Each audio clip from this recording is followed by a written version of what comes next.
falarão novas línguas, expulsarão demônios. Lá fala dos dons do Espírito Santo, 1 Coríntios 12. Então você não acredita. Você diz que acredita, mas você não acredita na Bíblia. E se você não acredita nas coisas que podem acontecer agora, imagine acreditar no que pode acontecer depois. Veja só. Você não acredita nem no que você está vendo. Imagine nas coisas que você não vê. Então é preciso crer realmente naquilo que você está lendo na Bíblia, que você está estudando na Bíblia. Acreditar realmente na palavra de Deus. É preciso fé. Parte 2, o sentimento de abandono. Tópico 1, o clamor de Paulo na solidão.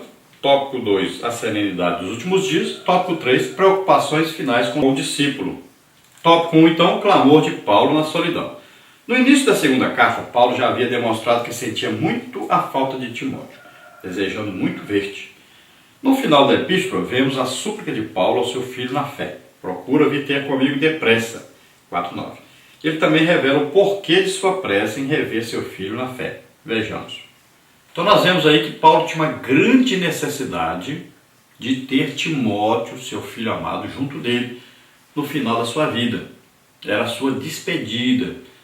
E cremos também que Paulo queria passar para Timóteo a responsabilidade de continuar aquele trabalho missionário, de coordenar todo aquele trabalho missionário que Paulo cuidava, que Paulo orientava, que organizava. Então, era uma necessidade muito grande e, veja bem, um pai com o filho. Um pai que sabe que está morrendo, qual a maior necessidade dele agora? É ver o seu filho, chamar o seu filho. E ele pediu urgência, porque poderia ser que de repente ele fosse executado e Timóteo não chegasse a tempo, porque a viagem não era rápida, demorava um pouco. Muitas vezes essa viagem demorava até aí 1 mês, 2 meses, até 3 meses, dependendo da época.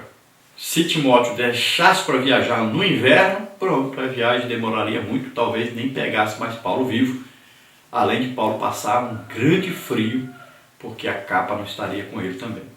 Então ele diz os motivos principais pelos quais ele está pedindo urgência a Timóteo, que venha depressa vê-lo. Então primeiro aí, Demas o desamparou, porque Demas me desamparou amando o presente século e foi para Tessalônica. Demas era um dos cooperadores de Paulo, porém, será que ele havia se desviado? Não sabemos ao certo. O texto bíblico mostra que ele abandonou Paulo quando este precisava muito de sua ajuda. O versículo também afirma que no momento Demas amava mais o presente século que o amigo e irmão em Cristo. Os momentos de adversidade revelam aqueles que são realmente amigos e que nos amam. Então, o primeiro motivo aí Paulo diz que Demas o desamparou. Demas, que andou muito com Paulo, ajudou muito Paulo, na hora que mais Paulo precisava dele, ele o deixou. Esse amor presente século, pode ser que Demas tenha se desviado? Pode ser, mas não acreditamos assim, porque Paulo teria afirmado isso. Mas esse amor presente século, provavelmente, muito provavelmente, Demas, com medo de morrer, porque a perseguição aos cristãos estava muito grande, então com medo de morrer, ele foi embora. Largou Paulo lá na prisão e foi embora para, de repente, não ser condenado também e morrer. Pode significar também que Demas tinha alguma coisa em Tessalônica, parentes ou alguma coisa, e lá ele tinha uma situação financeira razoável e que ele queria voltar a esse trabalho. Então, não é que ele deixou a fé, abandonou a fé, se desviou, mas que ele queria voltar a trabalhar, ganhar o seu dinheirinho e continuar fazendo a obra de Deus, mas trabalhando, ganhando o seu dinheiro, tendo a sua posição social, a sua vida normal, como qualquer outro crente tem hoje. Para Paulo, era absurdo isso, mas para Demas não era. Então, Demas amou o presente século, pode significar isso. Continuando aí, só o médico amado ficou com Paulo. Tíquico foi mandado para Éfeso e só Lucas ficou junto de Paulo. Lucas, um médico amado, escritor do livro de Atos dos Apóstolos e cooperador do apóstolo, como vemos em Filemão aí, 2:4. Também foi Lucas que escreveu o Evangelho de Lucas. Fez-se presente dando toda assistência a Paulo. sem dúvida alguma, fora providência de Deus. Em idade avançada, como está escrito em Filemão aí, versículo 9, Paulo precisava de cuidados médicos, físicos e emocionais. E ali estava o doutor Lucas, seu amigo, que não desamparou. Então Lucas, que já nessa época aí havia escrito então o Evangelho de Lucas e Atos dos Apóstolos, ele tinha a obrigação de acompanhar Paulo, principalmente porque Paulo fazia parte desse Atos dos Apóstolos que ele estava escrevendo, e para ele terminar o seu livro, ele só terminaria com o término do ministério de Paulo. Então ele estava ali acompanhando Paulo, ele era um médico amado, ele amava realmente Paulo, era companheiro e estava presente ali. Paulo precisava de ajuda, veja bem, já em avançada idade, com muitos problemas provavelmente de saúde, que apanhou muito, sofreu muito, tinha aí ossos talvez quebrados, né? Tinha aí problemas na vista, como ele escreveu aos Gálatas falando sobre isso. Então vários problemas físicos ele tinha, ele necessitava de alguém com ele, de uma ajuda, de estar ali presente, e ele necessitava também de oração. Então estava ali junto com Paulo, fazendo companhia ali, sendo companheiro de Paulo todo o tempo. E só ele ficou com Paulo. A serenidade dos últimos dias. Quando vieres, traze a capa que deixei em Troade, em casa de Carpo, e os livros, principalmente os pergaminhos. A prisão de Paulo se deu tão de repente que ele não teve tempo para reunir suas coisas. Agora aproximava-se o inverno, e Paulo sentia necessidade da capa que deixou na casa de Carpo e também dos livros. Sabemos quão rigoroso é o inverno europeu. O texto também nos mostra que até o fim de sua vida, Paulo se preocupou em ler e estudar. Tem você dedicado tempo ao estudo da palavra de Deus? O seu julgamento perante a justiça de Roma poderia demorar alguns dias ou meses. De qualquer forma, é um eloquente testemunho de que o homem de Deus, quando está seguro com o Senhor, não teme a morte ou qualquer outra adversidade. Então Paulo tinha necessidade da capa porque era a única coisa que poderia aquecê-lo ali naquela masmorra úmida, fria, e o inverno estava chegando. O inverno ali é muitos graus abaixo de zero, um frio terrível. E ele não queria morrer de frio, né? O seu objetivo não era esse. Então ele seria morto, mas seria morto pelos romanos. Ele queria o mesmo tipo de morte, né, que Jesus teve. Uma morte de perseguição, uma morte onde sua vida fosse ceifada pelos inimigos do Evangelho. E não uma morte natural ou uma morte por causa de um frio, de alguma coisa assim. Então ele queria morrer como seu mestre morreu, por perseguição, né, às coisas de Deus, aos homens de Deus. E Paulo então pede para Timóteo trazer a sua capa que ele havia deixado lá na cidade de Troade, na casa de Carpo. Então, provavelmente nós imaginamos que é ali que ele foi preso. Ele não teve tempo de levar suas coisas. Deixou ali seus livros, pergaminhos, deixou a sua capa também. E agora estava necessitando disso. Ele queria ainda estudar, né? E os seus escritos eram escritos com letras bem grandes, para ele poder enxergar, porque ele tinha um problema de vista, de visão. Então ele precisava do seu material. E ele queria ainda dar uma lida, uma recordada. Quantas vezes Jesus falou com ele, ele escreveu, registrou tudo aquilo. E ele queria aquilo ali com ele. Então ele tinha necessidade de ler, de estudar ainda a palavra de Deus, e a necessidade da capa por causa do frio que ia fazer. Então veja bem que ele sabia que ia morrer, mas não era imediatamente. Então ele tinha que se prevenir.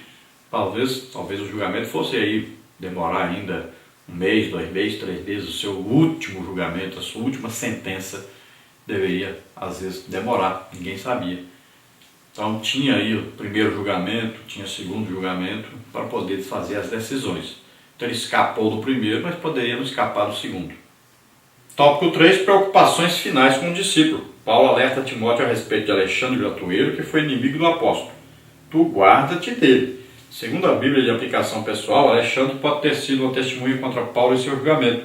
O crente fiel sempre vai encontrar pessoas difíceis em sua caminhada Por isso precisa estar preparado para lidar com toda sorte de gente, boas e más.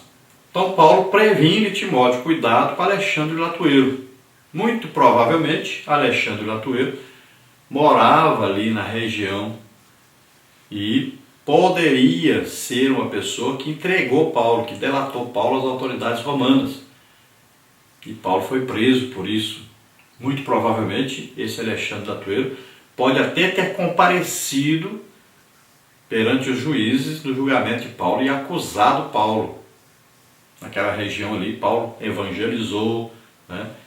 E ele pode ter ido. Eram pessoas que, nós vamos ver aí, na época que Paulo pregou ali, eles iam de cidade em cidade perseguindo Paulo. Então esse homem poderia ser uma pessoa, como fala Latueiro, então ele poderia ser uma pessoa até que fabricava imagens e teve um grande prejuízo devido à pregação do evangelho de Paulo. Então ele perseguiu Paulo até o fim da vida de Paulo. E Timóteo então é advertido por Paulo, cuidado com Alexandre Latueiro. Ele resistiu às nossas palavras, provavelmente no julgamento. E esse é um inimigo, cuidado com ele, porque ele pode, de repente, também delatar você, entregar você às autoridades. Então ele alerta logo Timóteo, cuidado com Alexandre Latueiro. Na parte 3, nós temos aí a certeza da presença de Cristo. Tópico 1, sozinho perante o tribunal dos homens. Tópico 2, sentindo a presença de Cristo. Tópico 3, palavras e saudações finais. Então no tópico 1, sozinho perante o tribunal dos homens. Nem Lucas, o médico amado, se encontrava na cidade quando Paulo compareceu à audiência. Mas ele não era um murmurador, nem guardou mágoa dos amigos ausentes. Pelo contrário, demonstrou que os perdoara, pedindo a Deus que isso lhes não seja imputado. A atitude de Paulo nos faz recordar a postura de Jesus na cruz, quando ele exclamou, Pai, perdoa-lhes, porque não sabem o que fazem. Podem os amigos e companheiros nos abandonar nos momentos difíceis, mas Deus é fiel e jamais nos deixa sozinhos. Então o que nós entendemos é que Lucas não estava presente na cidade, ou que Lucas, pelo próprio Paulo até, foi afastado de estar ali com ele no seu julgamento. Porque Lucas tinha um material escrito, tinha uma história contada, e para terminar isso precisava estar presente com Paulo até o fim. Ele estava registrando tudo o que estava acontecendo. Então corria o risco de repente o material de Lucas ser queimado, destruído. E ele não queria que Lucas sofresse alguma perseguição, alguma coisa por causa dele. Então muito provavelmente até o apóstolo Paulo mesmo que impediu Lucas de estar ali. Lucas tinha uma profissão também de médico. Então se acontecesse alguma coisa com Lucas, Paulo poderia ficar sem o Lucas. Também o Lucas poderia até ser proibido de exercer a sua função como médico, porque estava ajudando Paulo. Então, nós não sabemos ao certo, a Bíblia não diz. Mas o certo é que Lucas não entrou ali para defender Paulo. Mas Paulo pede a Deus que não impute nenhuma falta a todos aqueles que o abandonaram na hora de ser julgado. Imagine um homem que abriu tantas igrejas e tinha tantos amigos, e na hora do seu julgamento, não haver ninguém, nenhuma pessoa para defendê-lo. Por quê? As pessoas tinham aquele instinto de preservar a sua vida. Tinham medo de morrer. Como a perseguição que estava acontecendo era muito grande, então o que acontecia? Havia o julgamento de Paulo, mas todos correram com medo. Procurou-se uma testemunha, alguém para defender Paulo, mas não se achou, porque todos diziam, não sei quem é, não conheço, como Jesus na hora de ser julgado. O próprio Pedro, seu amigo íntimo, disse, não conheço, não sei quem é. Então o mesmo aconteceu com todos. Certamente alguns foram aí consultados para defender Paulo, mas com medo de morrer, então naquela hora sumiram, se separaram, com medo de morrerem também. Tópico 2, sentindo a presença de Cristo. Paulo não tinha companhia dos amigos e irmãos em Cristo, mas pôde sentir de perto a gloriosa presença de Deus. O Senhor se fez presente e fortaleceu a alma e o espírito do seu servo. Mesmo estando preso, ele se sentia livre da boca do leão, o que pode referir-se ao sentimento de libertação espiritual em relação a Satanás, ou de Nero, o sanguinário imperador. Ele não foi liberto da prisão e da morte, pois suas palavras eram de despedida. Combati o bom combate, acabei a carreira, guardei a fé.